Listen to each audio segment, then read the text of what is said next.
What's up, guys? It's your boy Charm Sitting Gamer here. You see the shirt? It's kind of an ironic day to wear that, but I felt I should wear it in sort of like, I guess, team solidarity because, well, this is a vlog I never expected to make nor ever wanted to make. But unfortunately, the era of Brendan Hyde in Baltimore is now over. After starting the year, 15 and 28, they've thrown the axe down on him and fired him. I don't know why they fired him because he didn't construct the roster. He didn't mess up he didn't mess up the roster construction, but apparently that was enough. I mean, you went over 190 games in 2 years, and then just because of 115 and 28 start, you get fired. Doesn't make a whole lot of sense to me. But they promoted third base coach Tony Mansolino to the interim manager role. He'll take over for the rest of the season, but I think you guys know who the real, I guess, proverbial snake in the grass is. That's the GM, Mike Elias, because you let Corbin Burns get away. I know he wanted to go pitch in Arizona, be close to his family. That's understandable. You let him get away, and then uh, you let him get away. Then you stick with Cionel Perez over Danny Coulomb. And he was reliable for us the last 2 years, but this year he's been absolutely garbage. And meanwhile, Danny's been lighting the league on fire in a good way for the Twins. He still hasn't even been scored upon, and yet you let him get away. And Danny only signed for $3 million with the Twins, yet you let him get away. And then you go out, and then after Anthony Santander leaves for the Blue Jays in free agency. By the way, Anthony is absolutely tanking in Toronto. He's only got 5 home runs. I think he's hitting like 193 right now. So he's struggling in a new uniform, new ballpark, new country kind of thing. He let Santander walk away, one of the best hitters we've had in a long time with his 44 home runs. Hard to replicate that. And they take a flyer on Tyler O'Neill. Great hitter, but there's one problem. The poor guy's almost never healthy, and he's shown that this year, and he hasn't exactly performed up to what we want him to do. I mean, let me pull up his baseball reference page real quick. Let me see. Hold on. I just had it the other day. One sec. He's hitting exactly 188, 2 homers, and 10 RBIs. 15 hits and 80 at bats. You signed him for a 3-year deal, $49 million for Tyler, and then you got Gary Sanchez, who's done next to nothing for us. Hold on, let's see, where is he? He's here somewhere. He's injured right now, but he's got 0.5 batting, 0.5 WAR. He has 3 hits and 30 at bats. That's a 100 batting average, 4 RBIs, no home runs.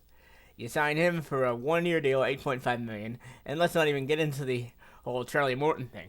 So if anything, the guy that should be fired is Mike Elias. I mean, sure, he helped get us Corbin Burns last year, but when the time came to actually build on the roster that was made, to get us that 101 win season in 2023, and then a 2024 squad that wasn't quite as impressive, but still won 90 games. This year, you were supposed to build on that roster, and Elias, he didn't do it, point blank. So yeah, Hyde basically fell on Elias' sword when it should be Elias leaving and getting a new GM. Honestly, I don't know how easy it is to replace a GM, but if you ask me, they should replace the GM and still have Hyde have his job. But that's just my take on things. And yeah, let's not get started on Charlie Morton. The guy wants to help, but he's 41 years old. He's obviously not the pitcher he used to be, and it's just obvious he doesn't have it anymore. He'll never admit that because he honestly wants to help. I mean, go check out his post-game interview from his last start. The guy really, really wants to help. He really wants to contribute, but it's obvious his best days are behind him. And I question why he was signed for 15 years, or not 15 years, $15 million for a year. Excuse me. I don't think he signed a player until he's 56 years old. Sorry, but a little bit of a Freudian slip there. But it's like you sign him for 15 million, and he's got one of the worst ERAs in baseball. Let me pull up his page real quick.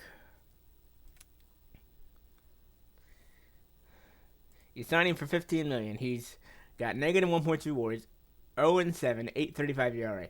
He actually did really good the last time he came out of the pen. 3 innings, only gave up 2 hits. He did give us a solo home run and fan 4. That was the best he's looked out of the bullpen in a long time. That was the best he's looked basically in a Royals uniform, but he doesn't have it this year. He's done the best he can, but it's like, oh my goodness. But anyways, they just made the wrong decision here to fire Brandon when it he really shouldn't have been the guy to fall on the sword. It should be Mike Elias because he doesn't like, you can see why he was an assistant for so many years with Houston. I thought him being, in the Houston system and he got all those players together, I thought it meant that, this guy was a baseball genius and all that, but I'll eat my words. He was just guided by the talent he got. I mean, he basically whiffed on most of his draft picks, apparently, and he's just not the genius I thought he was. I will happily admit to taking that L like a man. So, yeah, Hyde, he got the raw deal here, folks. And hopefully Tony Mansolino can turn the team around. I don't know if he can, but Brandon, thank you so much for 2023 and 2024.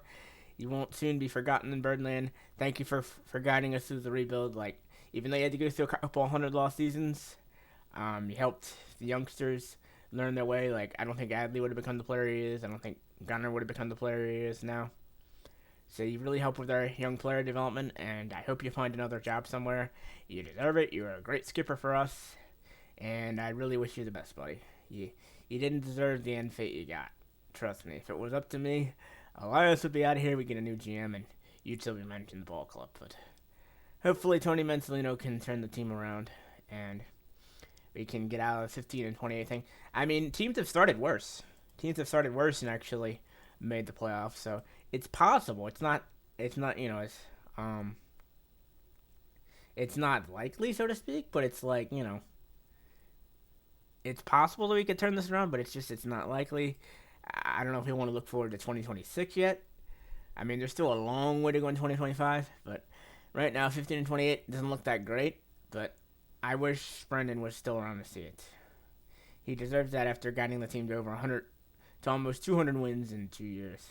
He didn't deserve to get fired after just having a one bad start to a season after winning almost 200 games in 2 years. So, Brandon, again, I thank you for everything you did for the ball club. I wish it ended on better terms for you. And here's hoping you find another job very soon in Major League Baseball, because you're a great guy. You're a great coach for us, and you help build a winning culture in Baltimore. So, yeah, I just wanted to vlog about that, get my thoughts out in a healthy manner instead of complaining on Twitter like some other people.